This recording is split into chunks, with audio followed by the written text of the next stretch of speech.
4 نصايح لو خدنا بالنا منهم واحنا بنتسحر واحنا عملناهم في السحور بتاعنا هنصوم بكل صحة بكل نشاط، هنقدر نشتغل، هنقدر نعمل كل اللي ورانا من غير ما نخاف من الضغط الواطي، من الهبوط، من هبوط السكر. هنقدر نقضي كل يوم صيامنا بنشاط قوي جدا. صباح الخير. السحور أهم من الفطار. وجبة السحور أساسية ومهمة جدا لكل الناس اللي بتفوتها. وجبة السحور ما ينفعش تتفوت. ليه؟ لأن باختصار ده البنزين بتاع يوم الصيام.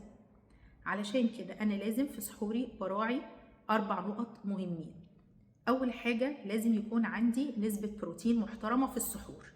بيض، لحوم، فراخ، فول، بقوليات، كل دي حاجات بتبقى كويسة معايا جدا. أولا بتديني نسبة شبع فترة طويلة.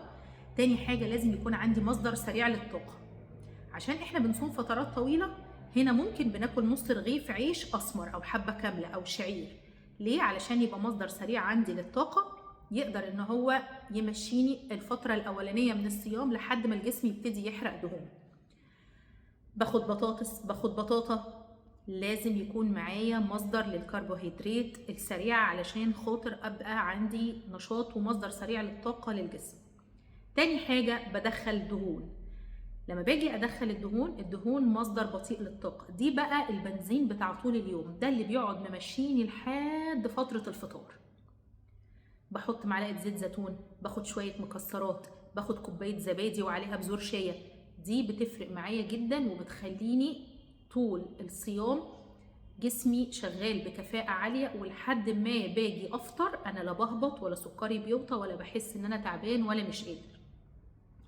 رابع حاجة البطل بتاع السحور الخضار. مهم جدا بالنسبة لي الخضار، والحمد لله نشكر ربنا احنا اليومين دول الجو كويس وعندنا خضار كتير. الكابوتشي فيها نسبة مية واملاح وفيتامينات مهمة جدا بتخليني ما بقاش عطشان طول اليوم. الخيار برضو مهم جدا. حاول دايما ان يكون عندك جزء كابوتشي او خيارايه على السحور. لو ما تعرفنيش انا دكتورة مها، بعمل فيديوهات توعية صحية. انا صيدلانية واخصائية تغذية. رسالتي ان اقدر اعمل توعية صحية لاكبر عدد من الناس، وان احنا نقدر كلنا نعيش بصحة وبعافية. لو عايز اختيارات للسحور، لو عايز تناسب جسمك، لو عندك مقاومة انسولين، لو عندك سكر، لو عندك ضغط عالي، بس من فضلك اكتب لي انا عندي المرض الفلاني او عندي الحاجة الفلانية وعايز اختيارات للسحور تساعدني اني اقدر اصوم واني اقدر اكمل يومي بنشاط. اعملي كومنت وهبعت لك حاجات تساعدك. لو عجبك الفيديو ما تنساش تعمل لايك، ما تنساش تعمل كومنت وشير عشان تساعدني في رسالتي ان اقدر اعمل توعية صحية لاكبر عدد من الناس. سلام.